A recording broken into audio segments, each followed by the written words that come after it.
એક શિક્ષક હાજર થવા માટે સ્કૂલમાં પહોંચે છે અને આચાર્યને મળે છે। તે સમયે આચાર્ય કહે છે કે તમે જે સીટ પર હાજર થવાના છો તેમાં ફેરફાર થયો છે અને તે માટે તમારે 35,000 રૂપિયા આપવા પડશે। અને આ શિક્ષક એસીબીનો સંપર્ક કરે છે। આ આચાર્ય અને આ જે ક્લાર્ક છે તે એસીબીની ઝપટે ચડે છે। વિગતવાર વાત કરવી છે ક્યાંનો છે મામલો તેની। વૈષ્ણવજન તો તેને કહીએ જે પીડ પરાઈ જાનાને રે।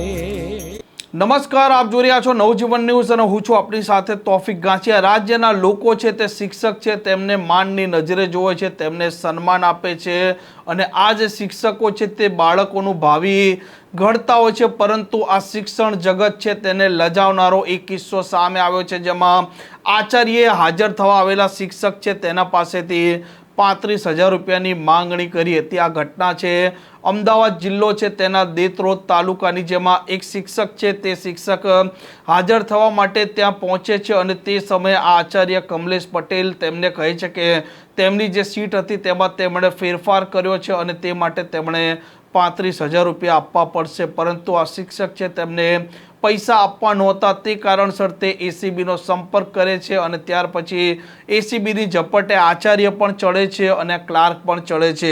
જે પ્રકારે આ ઘટના સામે આવી છે, આ ઘટના દેત્રોદ છે, આ દેત્રોદની જ છે અને જે સ્કૂલ છે જેનું નામ છે શ્રી LVN કેવી ભાવસાર વિદ્યા મંદિર અને તેના આચાર્ય હતા કમલેશ માણેકલાલ પટેલ અને જે જુનિયર ક્લાર્ક છે જેમનું નામ છે વિમલ ભાઈલાલ પટેલ। આ બંનેની એસીબીએ ધરપકડ કરી છે અને જ્યારે આ એસીબીમાં ફરિયાદ કરનાર શિક્ષિકા છે ત્યાં સ્કૂલમાં હાજર થયા હતા તે સમયે આચાર્ય કમલેશ પટેલે કહ્યું હતું કે તમે હાજર થયા છો તે શિક્ષકની સીટમાં તેમણે ફેરફાર કર્યો છે અને EWSમાં તેમણે ફેરફાર કરાવી નેશનલ એજ્યુકેશન પોલિસી હેઠળ તેમણે નોંધાવેલી છે। અને આ મામલે આ કમલેશ પટેલે આ શિક્ષિકાના પાસેથી એટલે કે આ શિક્ષક છે તેમના પાસેથી 35,000 રૂપિયાની માંગણી કરી હતી અને તેમને આ પૈસા આપવા નહોતા। તે કારણસર તે એસીબીનો સંપર્ક કરે છે અને એસીબી આ જે સીટ શ્રી LVN કેવી ભાવસાર વિદ્યા મંદિર સ્કૂલ જે દેત્રોદમાં આવેલી છે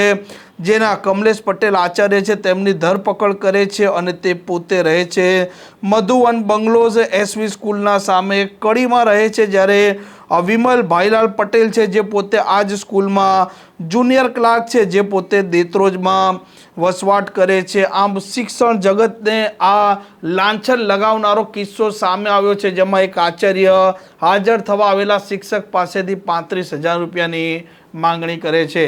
આ પ્રકારના સમાચાર પ્રકારના અહેવાલ માટે નવજીવન ન્યૂઝની ચેનલ જોવાનું અને સબસ્ક્રાઇબ કરવાનું ભૂલતા નહીં। નમસ્કાર। વૈષ્ણવજન તો તેને કહીએ જે